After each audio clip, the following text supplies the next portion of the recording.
group that calls itself. Hi, I'm John Paul. Hi, I'm John Paul Hemka. I'm moderating this session. I'm part of the group Ukraine Solidarity Information, where we put on various webinars and talks, just capture things that you might not find in the New York Times or Globe and Mail. We're kind of an eclectic leftist group. And we have a really interesting talk today about the US Ukraine mineral deal, which is going to be, according to some, a win win situation for both countries, and according to others, maybe not. And we really have some good speakers today. Well, actually, a main speaker and a commenter. So our main speaker today is Maryna Larina, and she has written up a little biography, which I will read. Maryna Larina is a researcher specializing in climate and energy policy, with a particular focus on the implementation of climate policy in Ukraine across broader political, economic, and societal dimensions. She is based in Berlin, where she has spent the past 5 years working at climate think tanks and environmental NGOs, focusing on carbon markets, energy transition, and international development, with a growing emphasis on critical raw materials in recent work. She can speak as long as she wants. And then we'll get some comments from Bohdan Harasymiw, Professor Bohdan Harasymiw, Professor Emeritus. He was taught political science at the University of Calgary, Sovietologist, and I guess what is now called a post-Sovietologist. Certainly very interested in post-Soviet Ukraine. And he has a book, Post-Euromaidan Ukraine, which came out in the Ukrainian Voices series in Ibitam Verlag in 2023. It has a wonderful account, well, wonderful, at least insightful account, because wonderful, you can't say that what he discovers is also wonderful, but he goes through Ukrainian politics from Poroshenko and the early years of Zelensky. And it's very interesting. It concentrates a lot on the judiciary and what it tells us about Ukraine. So, without further ado, I'm going to ask Maryna to start her presentation. Thank you very much for the introduction, and very nice to meet you. I'll share my screen. Probably this is a bit better, so you can see actually the slides. I think I need your permission to share the screen. Marianne, can you do that? I just gave permission, so it should be okay now. Great. Yeah, perfect. Yeah.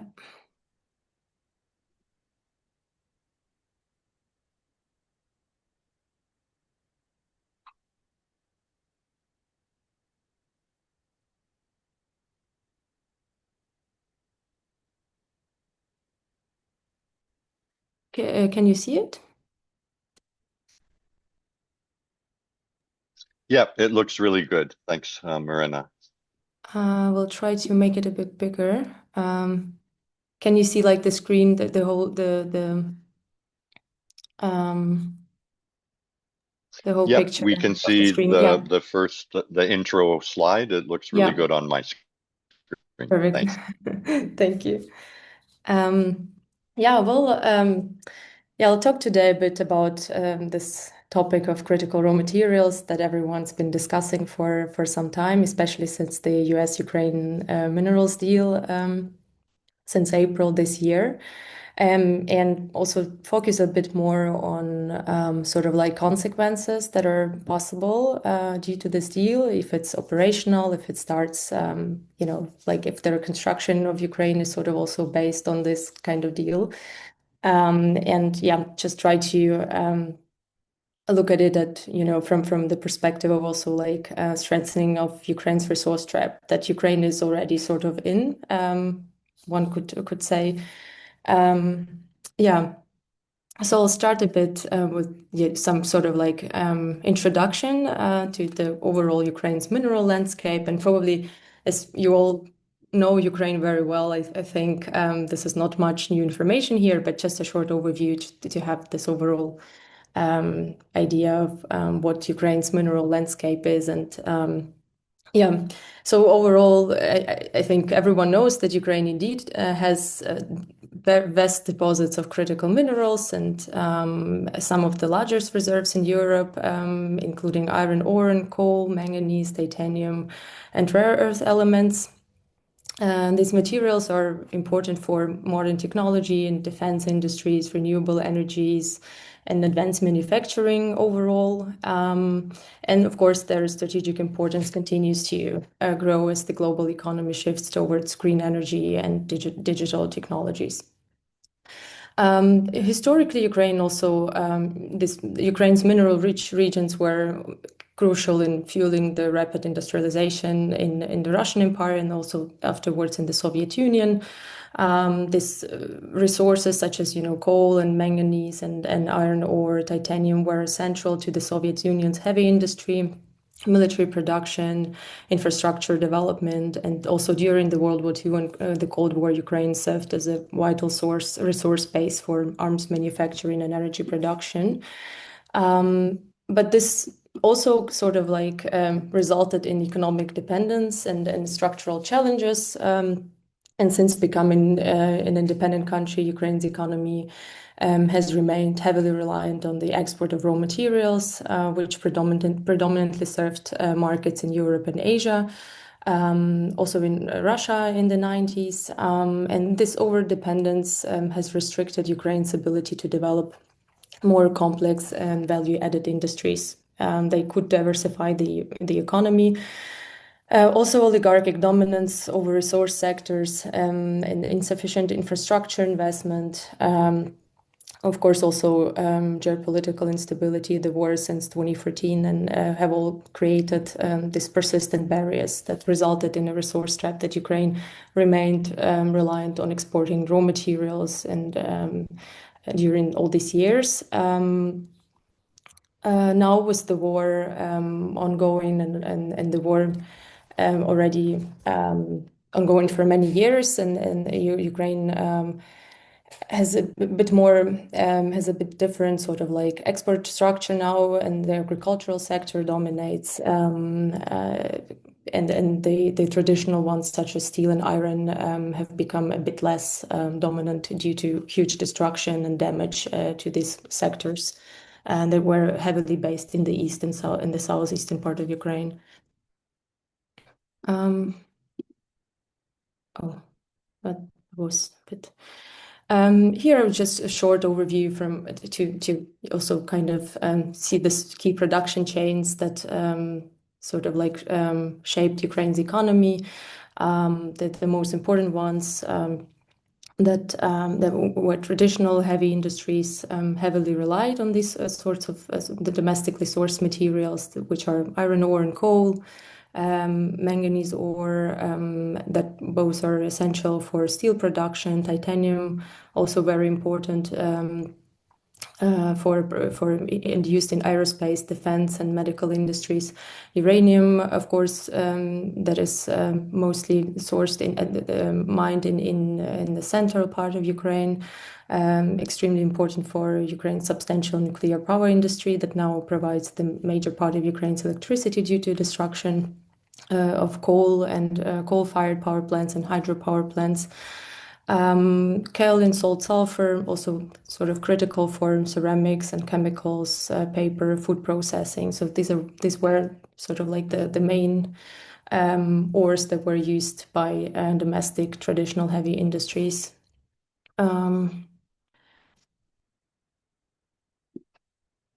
Go to the next one. And I think these ones now are the so-called critical raw materials. These are the ones that are becoming more and more important in our today modern world. And these are just several examples of the so-called critical raw materials. Every country has its kind of list of critical raw materials. I think the US has like 51 critical raw materials defined. The EU has 34.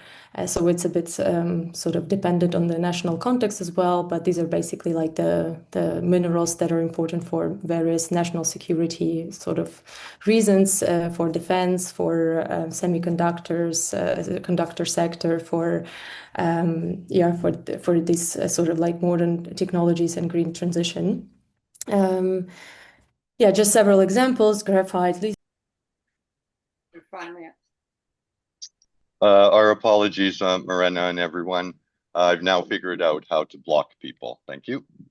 Yeah, I'm just going to continue, right? yes, please. Yes. Yeah. So just several examples. Graphite, lithium, beryllium, all used in to power electronic vehicles, grid-scale energy storage system, portable electronic devices, also in defense, beryllium used in defense, telecommunications infrastructure. Interestingly, there is, if you look at lithium, for example, there are now estimations that the largest deposit is now found in Ukraine, in the central part, in Kirovograd Oblast. It's called the name. It's in Polochiv. It's called Polochivsky lithium deposit. It's now also one of the places that a lot of also external actors are interested in. Other examples are rare earth elements, also a big topic in today's politics as well, and I think also in U.S.-Ukraine relations, but also U.S.-China relations, for example, a huge issue. Rare earth elements are also used in various sort of like industries, and then for various purposes in manufacturing.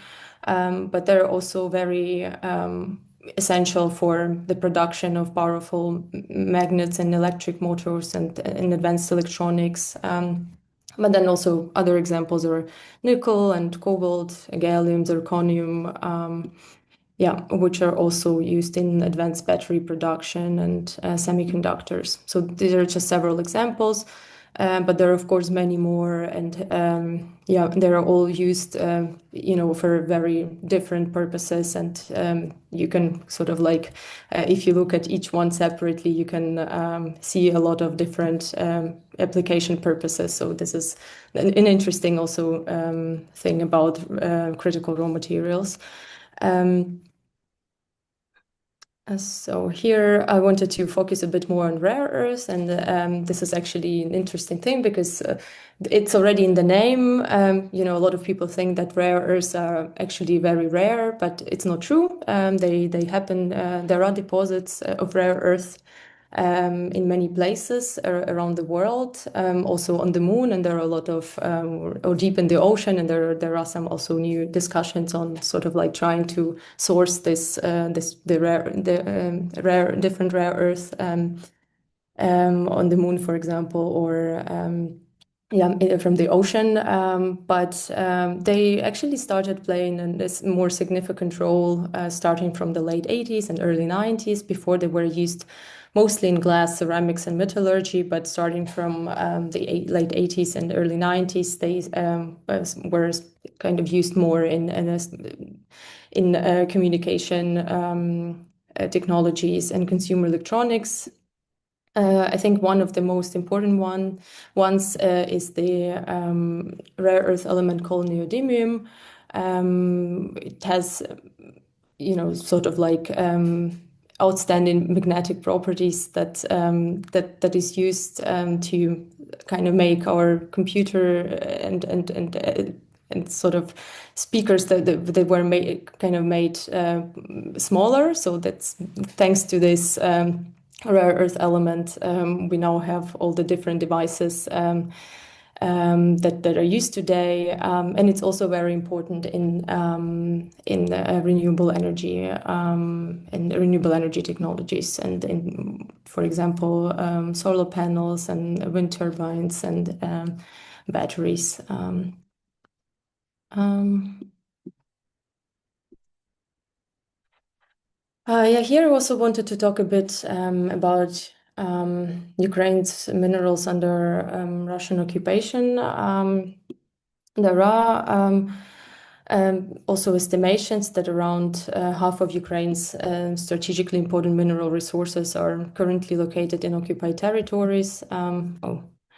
And here are some examples, like, for example, coal, which is mostly located in the Donbas region. There are some coal mines in the west of Ukraine, in Lviv region, but the majority of the coal mines are concentrated in the eastern part. With coal mines, for example, it's interesting because I think a lot of people don't realize it, but there were already many mines that were occupied before 2022, so since the start of the war with Russia in 2014, 2015. And currently there are estimations that 63% of mines are coal mines are under Russian control. Iron ore is also an example. Is mostly located in also eastern southern regions of Ukraine, and a lot of deposits are also lost. With Mariupol plants, for example, being destroyed. Manganese also located in the southeastern part of Ukraine, in the Nikopol basin, and there are estimations that approximately 50% of deposits are seized by Russia. Lithium, there are also two big deposits in Donetsk and Zaporizhia Oblast, which are now occupied by Russia. And there are also, when I was reading the Russian media, there are a lot of there is a lot of attention to these two lithium deposits. So the Russian commentators were discussing that the government plans to explore these deposits and potentially use them to source lithium from them. There are also very big ones. So this also shows that the substantial part of lithium resources that Ukraine has is now occupied also by Russia, and it's potentially used by Russia. But rare earth elements, there are various sites. Also, a lot of them are based in eastern and southeastern Ukraine and Donetsk, Luhansk, Zaporizhia Oblast.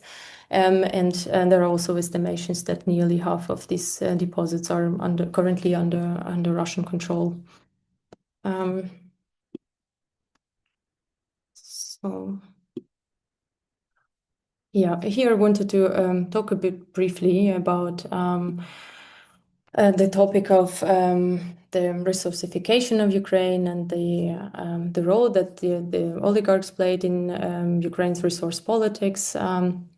Of course, after gaining independence, Ukraine continued to rely heavily on raw material exports, mainly metals and then minerals. But the economic benefits of this trade primarily was sort of like concentrated in the hands of a small group of elites who controlled these sectors, which limited broader national development goals and overall national development and wealth distribution. The rise of powerful oligarchs led to concentrated control, obviously, over key industries like metallurgy and titanium production. These rents were used, were sort of like put in private pockets, but the profits that were made were not used for investments, for example, or sort of developing manufacturing capacities. Which sort of shows that there are also a lot of missed opportunities from this kind of politics.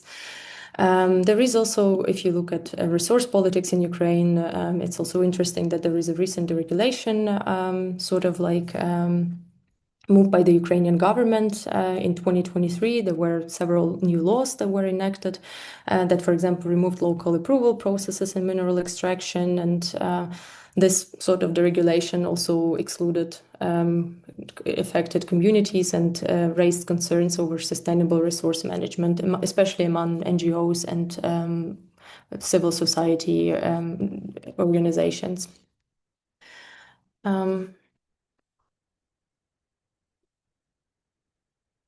So here I wanted to talk a bit more now about the United States' role in this whole in the resource politics in Ukraine, and we all also read the news and know that the United States, under the current under the Trump administration,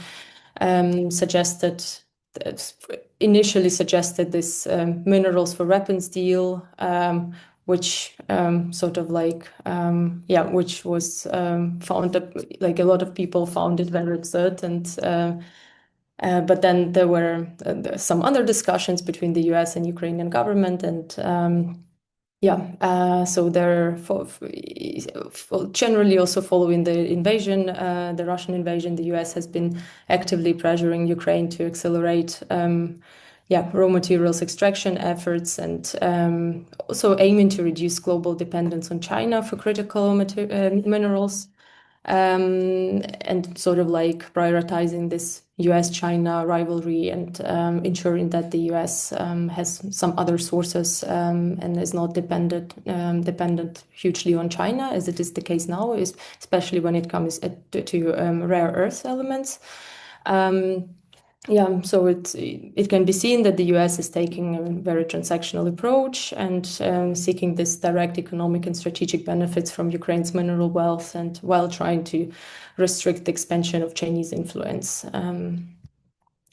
And this led to an agreement, and that was signed in April 2025, where the US secured the near exclusive access to new mineral extraction licenses in Ukraine. Okay. This made me also think of an example.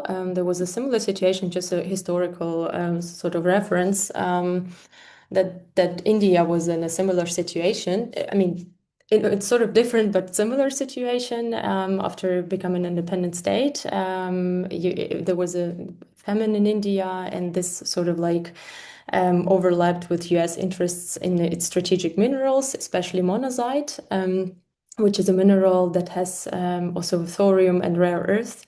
And thorium is used in nuclear energy, so it's a radioactive element. And the Truman administration thought to use this food aid to counter communism, but also improve relations with India. But India, after gaining independence, introduced this export embargo on this sort of minerals, such as monazite, which are sort of crucial for nuclear energy and for India's nascent, at that time, nuclear program. So there was this proposal initial proposal of $190 million food gift, which then would have been a repayable loan in strategic minerals. So India would pay back by supplying basically monazite. But the Indian Prime Minister rejected this sort of proposal, which led to this deal not actually coming to realization, and India's mineral embargo remained in place. And this sort of resulted in also the US turning to domestic rare earth mining at Mountain Pass in California, which then became the biggest rare earth mine in the world in the 60s, 70s, and up until I think the late 80s. And this has some parallels. If you look at this sort of US-Ukraine cooperation, where aid and access to critical minerals are closely linked and framed as mutual partnership, but still sort of deeply geopolitical.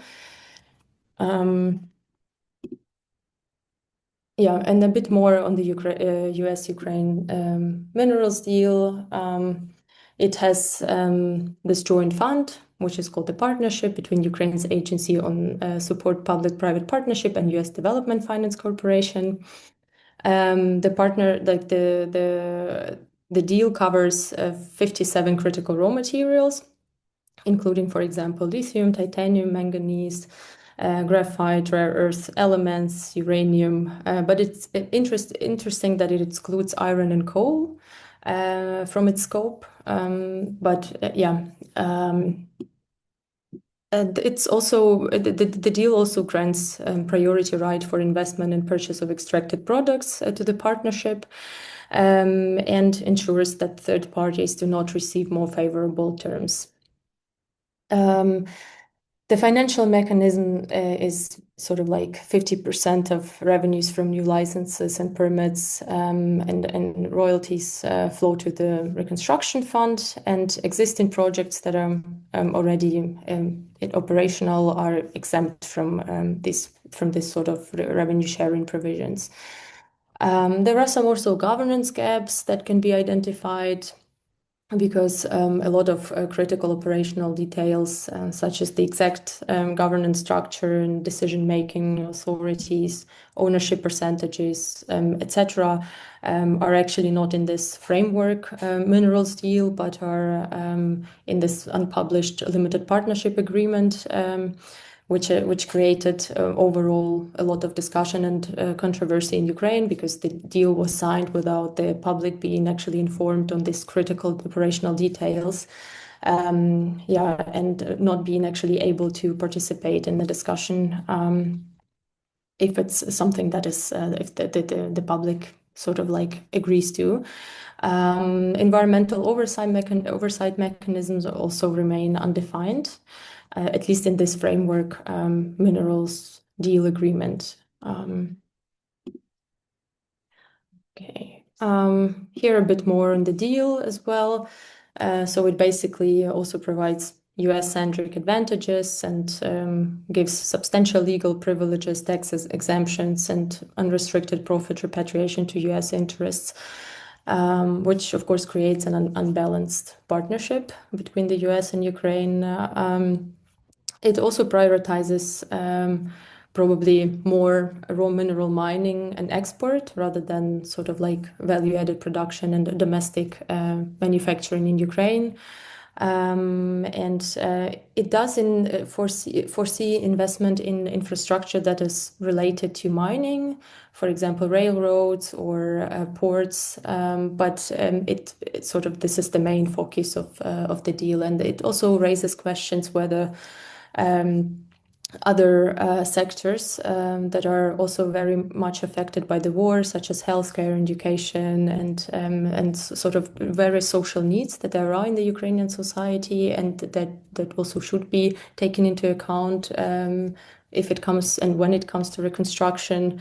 This sort of like creates questions whether this reconstruction fund would prioritize these needs, and it looks like it wouldn't, at least from the current sort of like from the current version that is available to us. This of course also risks perpetuating Ukraine's resource trap where Ukraine is just an exporter of raw materials. It also has environmental blind spots. As I mentioned, there are actually no robust, sustainable sort of like practices in this framework agreement, and it's not clear if this LP agreement that is not published sort of has any provisions on environmental and sustainability issues. It also has this democratic deficit, that something that I mentioned, that the whole sort of discussion was taking place without involvement of the public. Also the negotiations before signing the deal with, it's a landscape flying to the US, and then also this sort of like very unclear circumstances under which it all took place. So it also has, Ukraine has already a history of secretly signing major resource extraction deals. It was back in 2013, 2014 under the presidency of Yanukovych, where there were some agreements signed with Shell and Chevron. And there was no public input on environmental review. Eventually these deals failed. Shell and Chevron did not participate in the development of in this deal, but there were also later, like the Aarhus Convention found that Ukraine violated transparency rules by signing these deals without including the this public input on environmental review. And I think what was very important to many Ukrainians, and what was not considered in this US-Ukraine minerals deal, is that it did not provide security guarantees for Ukraine. There is this wording on long-term strategic alignment, and this expression of US support for Ukraine's security, prosperity, reconstruction, and integration into global economic frameworks. But this is basically not, these are not these security guarantees that everyone hoped for. And this shows that there is probably, it's also now clear that the US is not interested in providing these direct security guarantees. Here I also wanted to just briefly talk about the EU. I won't focus much on the EU, but I think it's also interesting to know, because this topic of critical raw materials and rare earths came up just after the signing the deal, the US-Ukraine minerals deal. And a lot of people thought that this is something new, and that the US is now pressuring Ukraine to start exploring and mining various critical raw materials. But it's actually, there are some negotiations with the EU also ongoing on this topic, and the EU was, even before the US, interested and had some formal negotiations with Ukraine on developing critical raw materials in Ukraine. There was a memorandum of understanding that was signed in 2021 before the full-scale invasion between the EU and Ukraine. And this topic is also part of the Ukraine facility structure, which is this 50 billion financial package for Ukraine to recover and modernize for different reforms.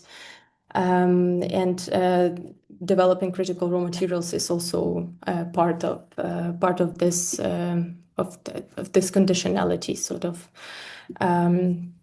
the EU, the approach is different because the EU claims and sees Ukraine to be integrated into EU value chains, European supply chains in raw materials, and this is at least what is on this formally in the documents that are signed between the EU, this memorandum of understanding, for example. But there are actually no legal concrete commitments on how and in which how it's going to be done, and which products will be manufactured in Ukraine, for example, and all this vision and strategy, how it should be implemented. Which, I mean, also kind of makes sense as long as the war is ongoing, and and there is no clarity how it ends and under which conditions. It's also hard to formulate some commitments.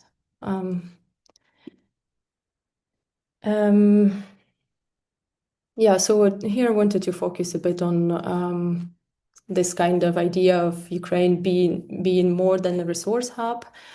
Because currently Ukraine's role also previously was more like a resource kind of country, and the former Prime Minister of Ukraine also liked this idea of going, for example, to press conferences and to meetings with EU partners, for example, and promoting this idea of Ukraine becoming a resource hub for Europe.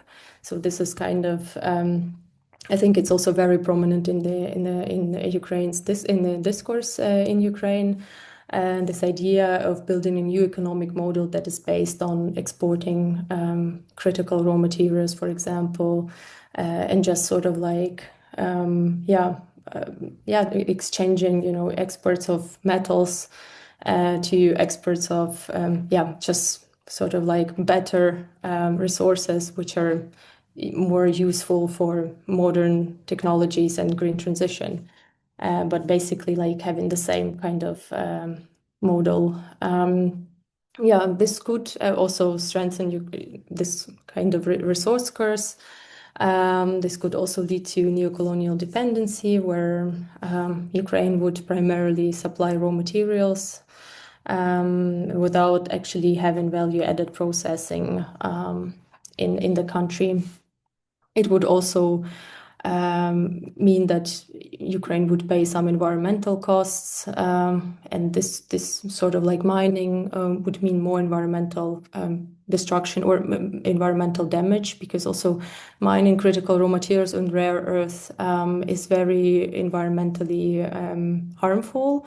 And there are a lot of examples from China, for example, and this is also one of the reasons why Western countries, why the US, for example, outsourced rare earth mining and processing as well to China, which now became sort of like a problem geopolitically. But in the 90s, everyone was happy that it was not in California anymore, but somewhere in China.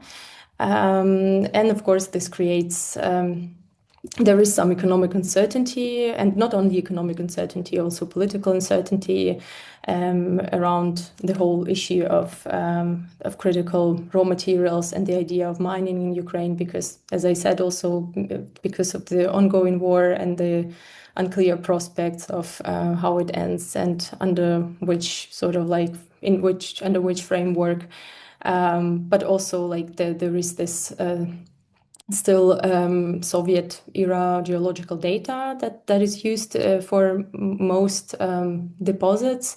So there are some works ongoing to have a bit more reliable and newer data, and to be able to assess what the extent is in terms of critical raw materials in Ukraine. And of course, attracting foreign investment after the war would be a huge challenge, and this, of course, creates new risks for Ukraine. Here there are some examples of if you look at environmental protection and the recent deregulation. There are several cases which show how dangerous this kind of deregulation is without creating proper mechanisms, and also doing this sort of policy under the current circumstances and during the ongoing war. This, for example, these three cases, this is obvious that it all took place like by bypassing environmental safeguards, these are protected areas basically that were actually there were auctions taking place to get permits. Which is actually not allowed for these areas because they are protected under environmental legislation. And there is a successful case for Makovo Boloto for peat that was actually, this permit was overturned for mining there.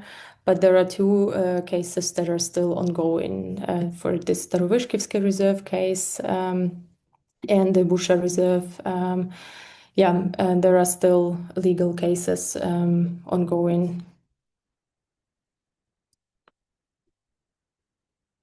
And finally, I will come to a bit more this sort of like outlook perspective and what this could mean. I already talked a bit about this before, but just to sort of sum up.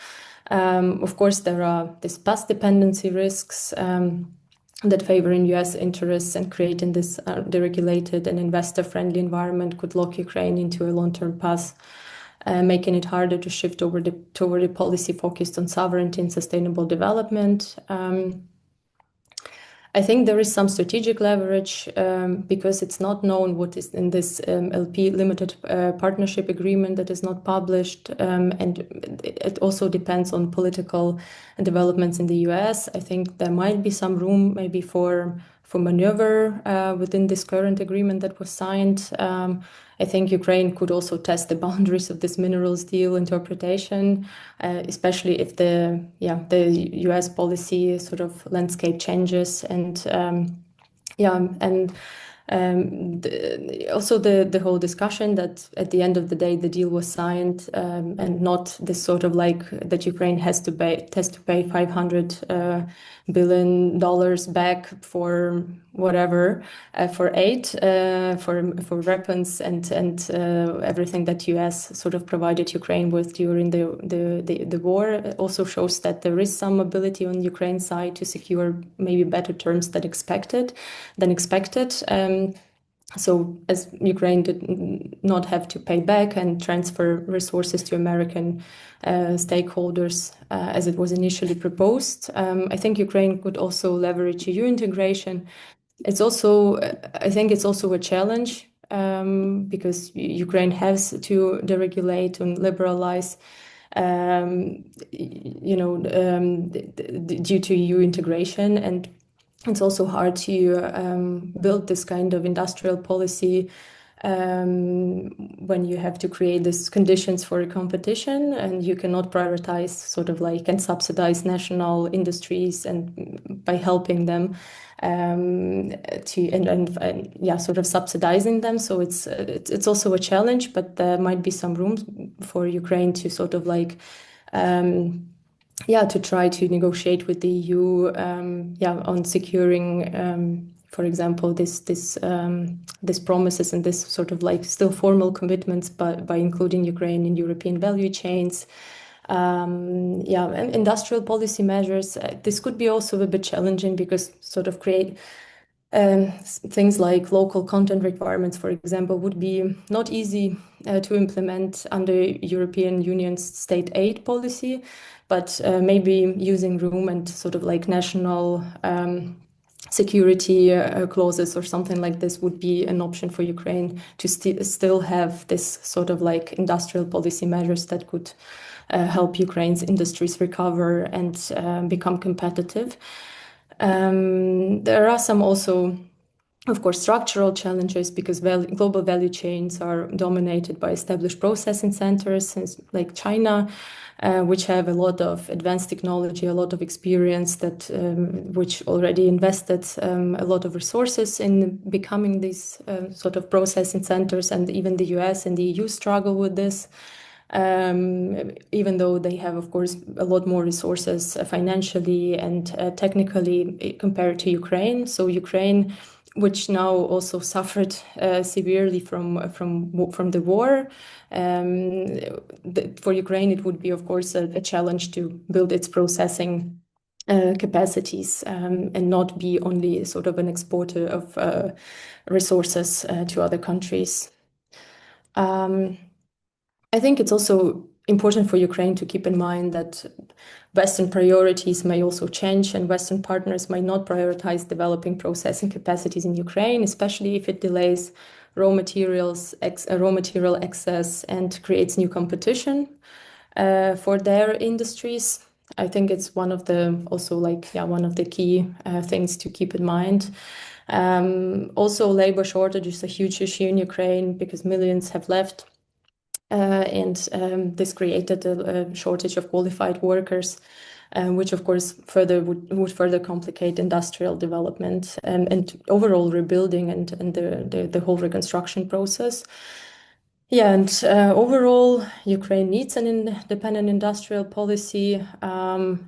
I think that Ukraine should develop a vision and not solely rely on international partners for integration into global supply chains. And this could be used as especially in this EU integration process, this could be used as a sort of like, as an issue to negotiate on. And this is, of course, also an option for Ukraine to see how it can be integrated in this Ukraine-EU accession process. But of course, Ukraine has to have its own vision and on how to become economically more dependent and more independent and sort of sovereign. I think overall Ukraine's ability to implement successful strategies will depend on political foresight and the strength and independence of regulatory authorities, and the limitation of oligarchic influence, of course, and also the outcome of the ongoing war. Overall, Ukraine's raw materials policy must navigate not only these political and economic constraints, but also deep structural, environmental, and security challenges. And the success at the end will depend on strategic use of leverage, robust reforms, and the ability to attract and manage investment under these very difficult conditions. I think this is it. I will stop sharing. Here, I think it's Okay. Well, thank you, Maryna, for really a very comprehensive discussion. So nutritious, as it were, with facts and context and so forth. Before I turn it over for comments to Bohdan Harasymiw, I just want to point out that when we were Zoom bombed by Wagner Group, they also are deeply involved in mining, lithium mines, gold mines, etc. So we're probably, how can I say this, correctly targeted by them. Okay, Bohdana, it is now your turn to get the plan going before we have an open discussion.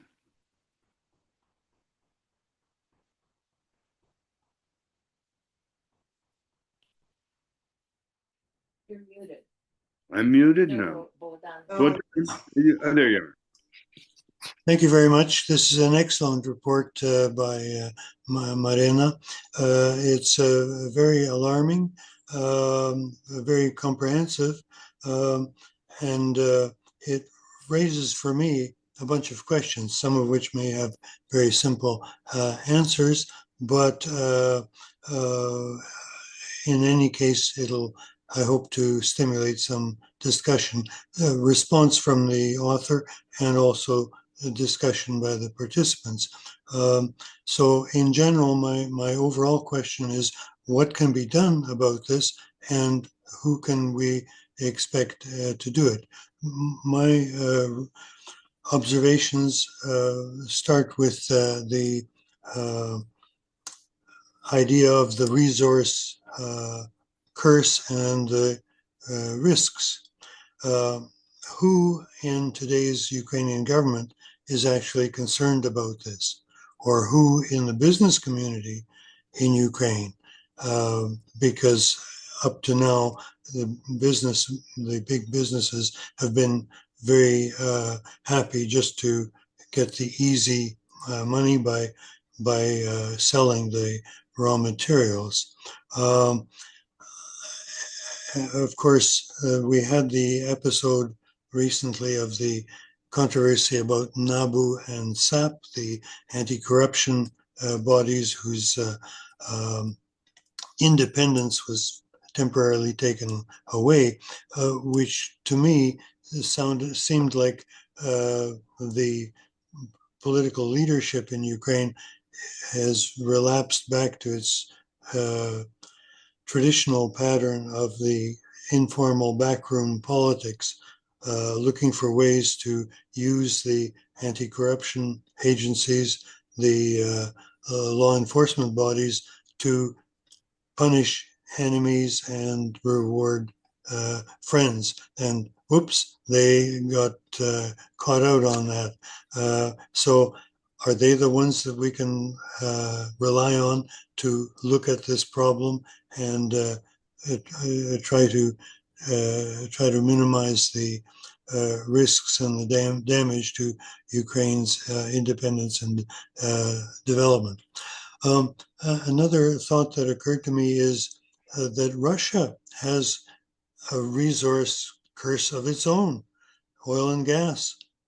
But is the Kremlin worried about it? Is it doing anything about it? No, it's invading its neighbor country. How come the resource curse doesn't work to weaken Russia? And then another thought, in this paper, the focus is very much on mineral resource exploitation and development and the civilian industrial sector. But we know but my but is, what about the defense sector of the economy? We've heard that Ukraine is already meeting 40% of its production in defense. And secondly, it's planning to become the armory for Europe, a center of defense production for Europe. So does that at all compensate for the neglect of the civilian side? As to the minerals deal, it's really a reconstruction fund, and of course it has a lot of vagueness to it. Does Ukraine benefit? I think only symbolically. And as far as the United States is concerned, the US will benefit after 10 years. I'm not quite sure whether the US government will back up this deal, but at least it engages the United States in the development and continued existence of Ukraine, we hope. But it's not an agreement, it's just a memo of intent or memo of understanding, memorandum of understanding.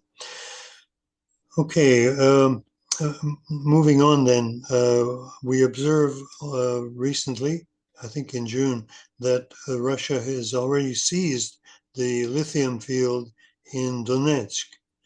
But apart from seizing it, I'm wondering about the economic viability. Can Russia afford to develop it with its wartime budget, and that being concentrated mainly on the pursuit of the war? So how can it afford to do that? Is China going to help? And the other question that comes to my mind is, how can Russia develop this mining in totally when all the infrastructure surrounding it, that area is destroyed? But then again, you mentioned in your paper the example of the exploitation of minerals in the Democratic Republic of Congo, and I don't suppose there in that context the infrastructure is of much concern. And then I had another question. Isn't the U.S. scramble for the rare earths and critical minerals already lost, so that maybe this doesn't really matter so much, because it's almost exclusively in the hands of China. China has most of the minerals and and resources. Well, also, is the United States really concerned about this? I guess at some level it is, but not at the highest level, because Trump seems to have replaced foreign policy and trade policy with a one measure, and that's the tariffs. So that tariffs are going to become universal and compulsory, and we have to wait another 3.5 years before we get any foreign policy in the traditional sense or trade policy from the United States. And then I'm almost at the end. Isn't it already too late to worry about it? The risks to Ukraine and its independence, the upcoming summit in Alaska is going to reward Putin with 1/5 of Ukrainian territory without imposing any kind of measures on him or penalties on him for his invasion. And so finally we come to, again, to the USA. Is the USA able to do something about this to reduce the risks for Ukraine? It's not likely, because every deal is a real estate deal for Trump. Every deal is assessed in terms of whether it makes him look good, and secondly, whether he's going to get the Nobel Peace Prize. So maybe some of these questions have very straightforward answers, and they don't go beyond New York Times and BBC, as you said at the beginning, but at least I hope it provokes some discussion and disagreement. Thank you very much for the paper, and thank you for the opportunity to be a part of this panel.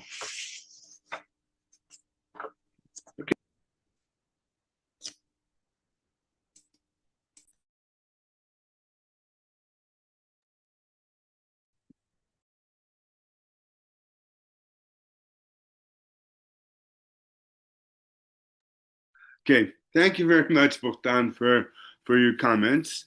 I'm thinking that maybe if there's discussion from the floor, we should collect a few more questions and leave the last 15 minutes to Maryna to answer, because already Bohdan has put out an entire menu, and but I'd like to know if there are questions from the floor. Put your hand up or go into the chat, and we'll collect those, and then I'll call it, when it's time.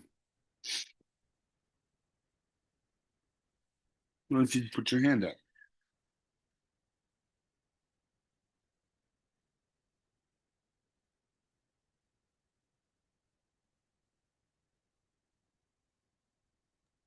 I see we have a question from Patrick.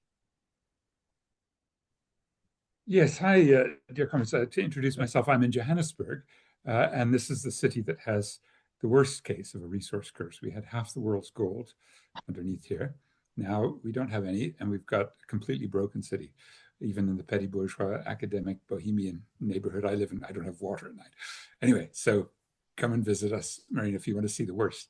What we try to do is help anti-extractivism movements, which say leave the resources underground. And I think your links article was fantastic. It just covered nearly everything. But the things that we find, and I'm curious if you would find the same, we find it useful to talk about the coal-fired power, at least in this country, and to some extent, greenhouse gas emissions associated with the smelting and the process emissions, right? In many of the mineral development processes, deep mining, and all of the related activities.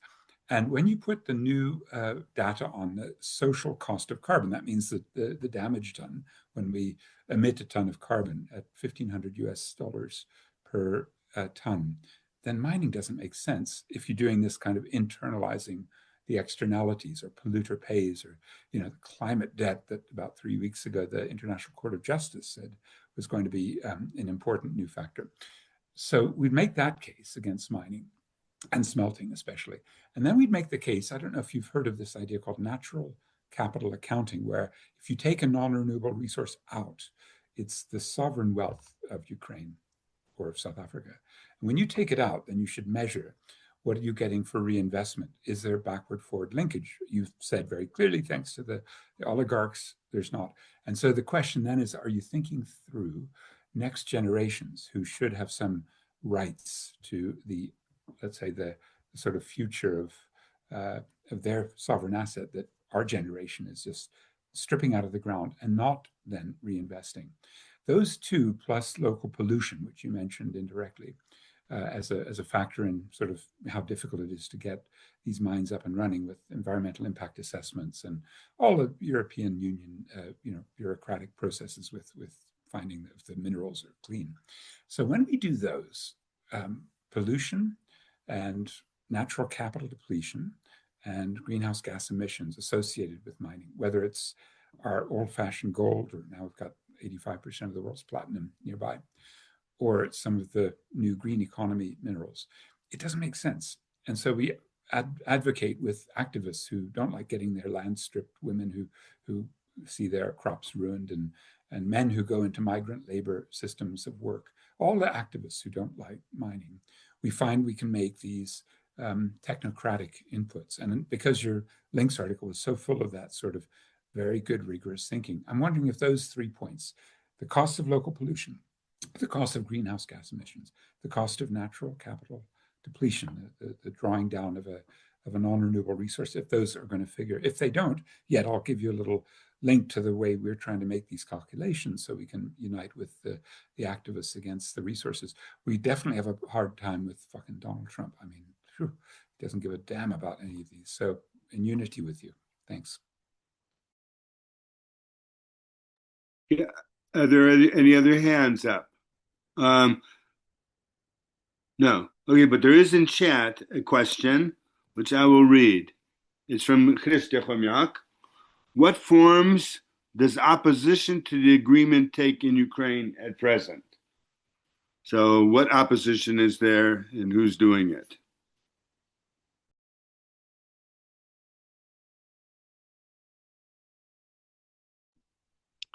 If we don't have any other questions, then I'm going to turn it over to Maryna to give her thoughts in response to what people are asking.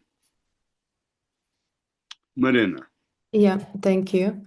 I'll start with Christa's question. What forms does opposition into the agreement take in Ukraine at present? That's actually a very good question, and I have a feeling that there is actually not much opposition currently as such, because I have a feeling this is kind of like, because the situation in Ukraine is so dynamic and there is so much happening every day. And the current fighting, and there are a lot of missiles fired every day, and I have a feeling that this kind of topic feels like something very old from like some other time for a majority of people. And everyone is like, okay, Trump changes his mind every day, sort of like he proposes this and this today and something else tomorrow. And everyone is sort of like very unsure what this minerals deal is now about. If this sort of like a limited partnership agreement will be published at some point. And I have a feeling that there is not much capacity there to have these kinds of to organize some kinds of opposition forms. I have a feeling that there are some NGOs and there are some certain people who work on these issues that are kind of interested in the topic and try to follow the developments in the field, and then just sort of through writing and through sort of like kind of advocacy kind of work, try to be a bit active and talk about these issues. But I'm not sure. I don't think there is much sort of like a position that is clear and and loud when it comes to this to the deal. Yeah. Maybe I will answer also one of Bogdan's questions. When it how realistic it is, and if the US is still interested, and how involved the US is, and if the US hasn't lost already, because China dominates heavily in the processing sector of rare earth and other critical minerals as well. And to some extent, I think this is true, that it's maybe already a bit late for the US and also for the EU to worry about these issues. I think what's also very interesting about it is that the first time that China was held exports of rare earths was 2010, when there were territory disputes between China and Japan, and that was the sort of like one of the first alarming signals that the sort of like the West is dependent on China, and China has this leverage. If China does not export critical or rare earths that are needed for various applications, from medical applications to this all kinds of technologies that we have. And that are now being developed with artificial intelligence as well. That that the US or that Western countries are in trouble. So I think this is interesting that there was not much done, even though I've read reports from 2013, 2014, also from the EU Commission, actually describing everything, how and to which extent everyone is dependent on when it comes to each mineral, sort of like, and how strong this dependence is on China. But apparently, as I can see also, like from what I've read, there was not much done in order to. So it's true that it might be too late. I think there are some, especially with Trump and trying to sort of like bring back the manufacturing to the US, and with those kinds of policies.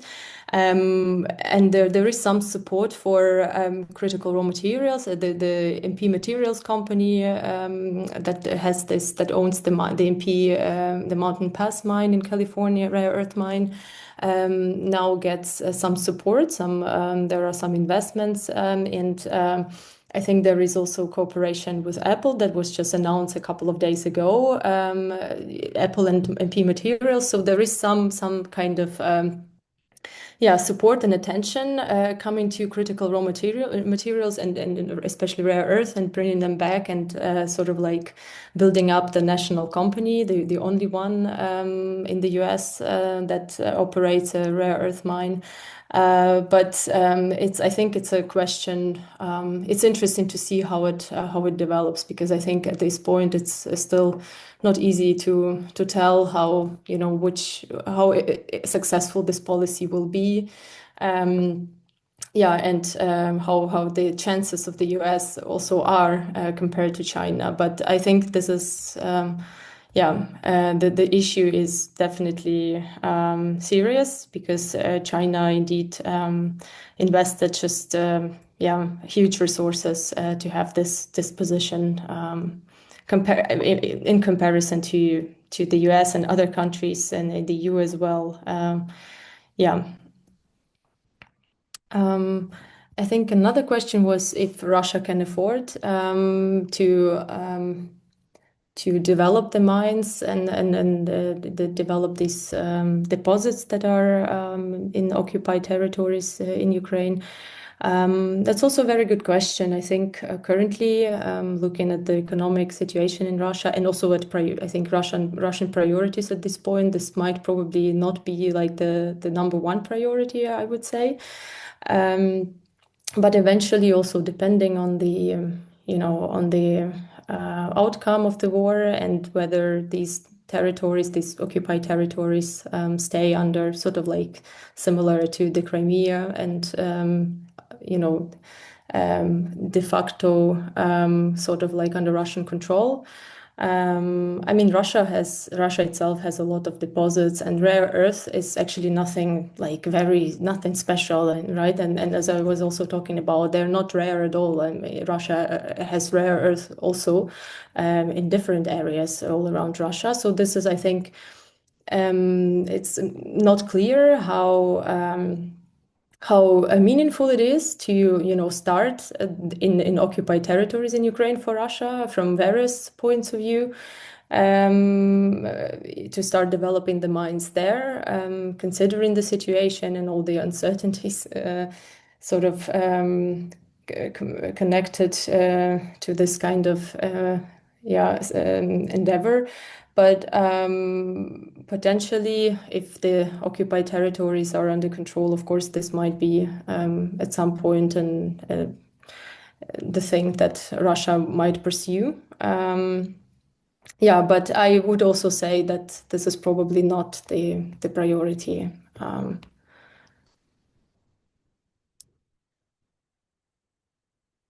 And I'm not sure what the questions were, the other ones. I think the question from Patrick.